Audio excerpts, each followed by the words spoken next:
That moment, like, what is the feeling of knowing that you just won a gold medal and holding it for the first time? What is that feeling like?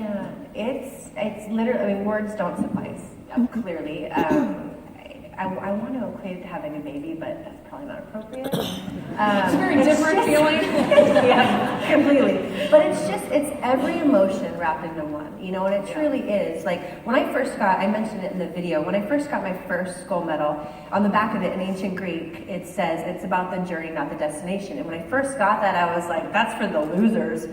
Like, you know, what a jerk. Like, that's so rude of me. And I really believe that. Now that I have a bronze, I get it. I understand it completely and fully. Now that I'm a parent as well, it's like the richness of the day-to-day is everything. And so, but finishing on top of the podium is unexplainable. There's so many emotions, and you kind of just have this replay of all the people who helped get you there. The worst part about winning a gold medal is that your team who got you there is not with you. You know, I have an army behind me. And it's just my partner and I on the podium, where there should be 30 people up there with us, right. You know, whether it's husbands, you know, siblings, whatever, parents, trainers. And so it's just the most amazing thing. The national anthem is my favorite song.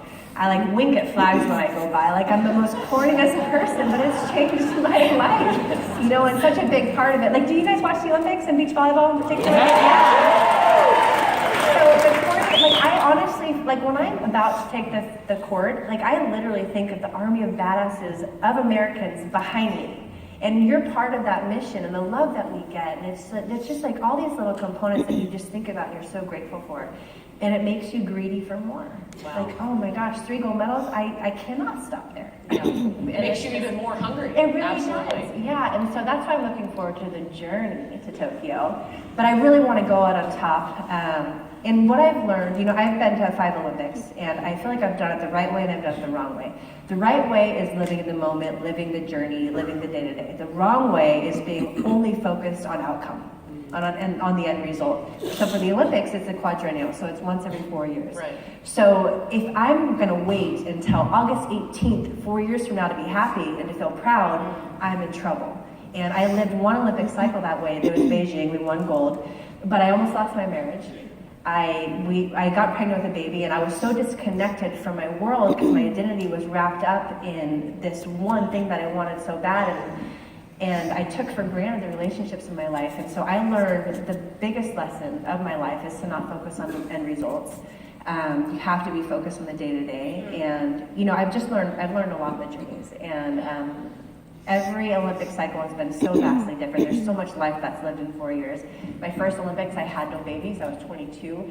You know, my 6th Olympics, if and when I make it, I'll be 42, you know, with 3 kids, and it's just beautiful. Wow. But winning, nothing trumps winning. Yeah. Nothing the best. Nothing beats winning, no. period. Right? I just don't want to go just to go. You know, I want to go and dominate. You want to go and you want to win. Yes. Well, when we got to talk on the phone last week, you talked about how you love the process. Yes. The process of preparation to win, and just the importance of the process. So describe that to us. Like, what is that process for you?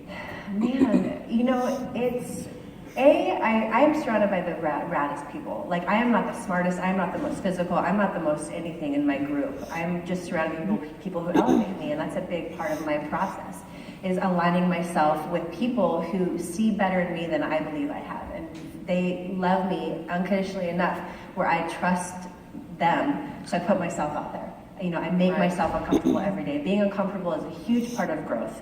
And it's something that I do.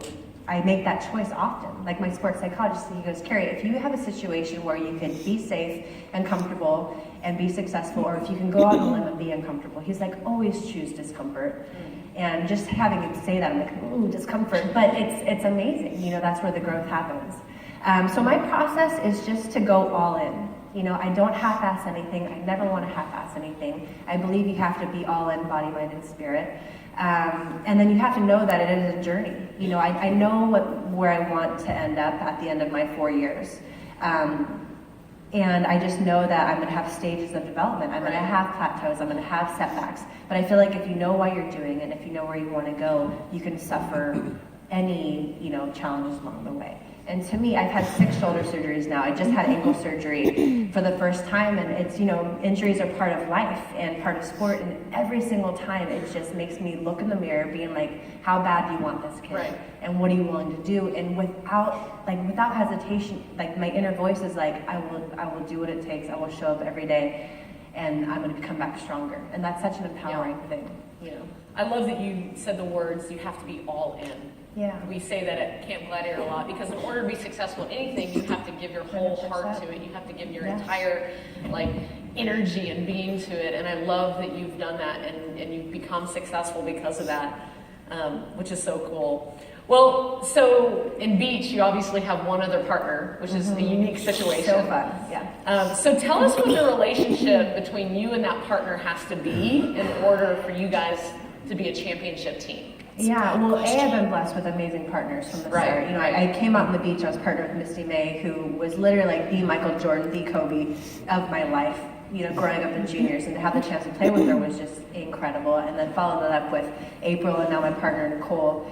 It's a total intimate relationship, because you have to go deep to get the greatness, and you have to, every great team I've ever been on, we've suffered adversity.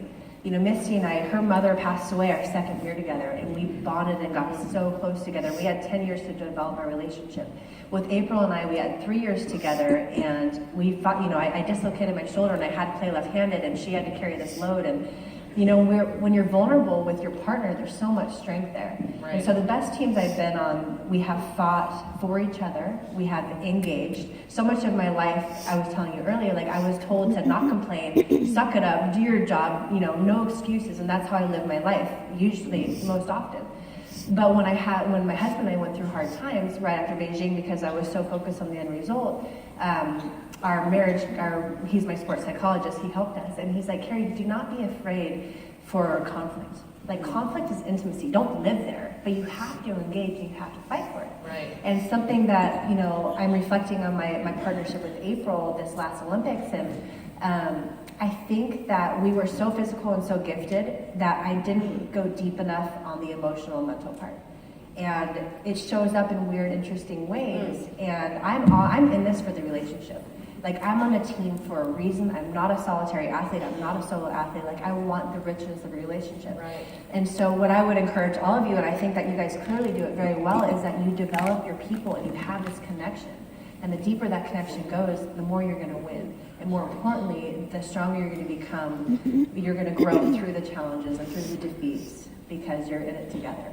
I love that. Yeah. I love that. Conflict can be a good thing to bring you closer together, to have that deeper connection. It's essential. You That's have really cool. weight training. You need that resistance, right? And to adapt and to grow. Yeah. So it's all relatable. And the mental and emotional side of my life and my job is the hardest times 10. Everyone knows how to be physical. Especially at the top levels. Everyone can do everything really well, but what separates the good and the great is literally what you show up with in your heart every day, and your capacity to adapt and grow and be resilient. Yeah. Yeah. Well, y'all formed such a strong partnership that you went on some incredible winning streaks. Y'all won 21 consecutive Olympic matches and only lost one set in 11 years. Nonsense. Ridiculous stats. She's still mad about it. Was it to Austria or something? It was to Austria. Austria. The worst. Sister's biggest bond there can be. But the ref did not have the strongest game. I can tell. Our fault for keeping it too close, but The temperature just went up over here. I can tell she's still mad about it. Well, let's not even talk about Brazil then, because I will start, I will ignite. So when you guys were on these winning streaks, Yeah. How do you stay focused, especially when you have such a big target on your back, because everybody wants to beat you, right? Yes, which is my goal. My goal in life is to have the biggest target on my back, because it means I'm the baddest of them all with my team. Yes. It's so fun. It makes you so much better when you have a huge target on your back, because people show up and their inner voice says, we're going to lose. We have no chance. And that is awesome from my perspective, because we won before we got on. But B, it's also more challenging because people have nothing to lose, and they throw everything and the kitchen sink and knives and daggers, bless you, at us, and that makes you stronger. So it's just I love it. She said, bless you, while saying knives and daggers. Did anybody? That's how talented she is, you guys. Knives and daggers, bless you. Well, that kind of sums up who I am. Yeah, so anyhow, so it's just, we have to show up every time. And our coach always, he's really good. He's like, you guys are the show. Like, show up and bring everything you have, because people come here for you, and it's so weird as an athlete to think like that, but it helps. When things are going smoothly and you're winning so much, you do have to refocus. And I remember at one point we had won, I think, 21 tournaments. And I remember, have you heard of Karch Karai? So he's the greatest ever. And I was like, Karch, I'm so bored. Like, I don't need fire anymore. And he's like, losing will fix that. And I was like, oh shit, you're right. And we lost that tournament. And he was right. And I never complained about winning anymore after that. But you had to lose to appreciate winning. Yeah, and it's not like we stopped showing up, but like having that high level of focus and accountability, like you have to be diligent. You cannot slack at the highest levels. Yeah. And I feel like when you win, you kind of take certain things for granted, Right. And we had so many near losses along that run. It was not all, like smashes. Yeah, a little perspective in life is humbling, and I think it's important. Do you feel like that pressure has made you better over time? I do. I just love competing, and I've learned so much, especially these past couple of years. Everyone's telling me I'm old. It's nonsense. I mean, I'm playing like 18-year-olds, so I get it. I'm twice their age, but little things start getting in your head when you let your guard down. And the past couple of years, I've been kind of allowing other people's opinions of me and what I should be doing to affect me. And in my life, I want to be unconditional. My happiness, unconditional in my confidence, because it comes from me. I don't want to rely on you. Like, I love that you're such a supporter, and that means a lot. But it doesn't matter if you think I'm great if I really don't. And so, I'm just really working on that part of me.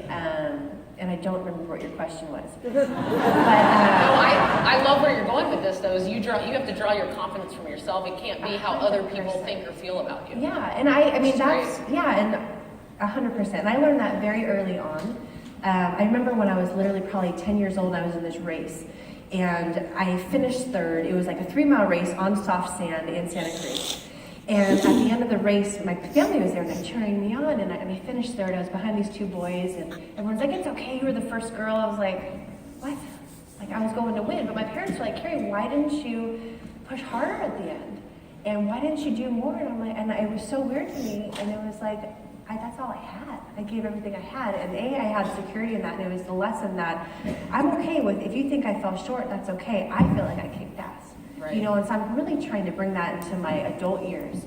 And I'm learning a lot from my kids, watching my kids play with so much joy. And I have a boy, Joey, he's 8 years old, he's a baller. And he's like, Mommy, do you know what I do when I'm playing baseball? I go, no, babe, what do you do? He goes, well, when I'm ready and the other team's hitting, he's like, I pray for the ball to come to me. And the ball comes to him every freaking time. Like, 80% of the time, I swear, it's like he has a magnet. I'm like, babe, I'm going to start doing that. Like, want it, own it, invite it. And that gives you so much more control instead of being like, oh, what's going to happen? It's like, step up into it, and invite it. So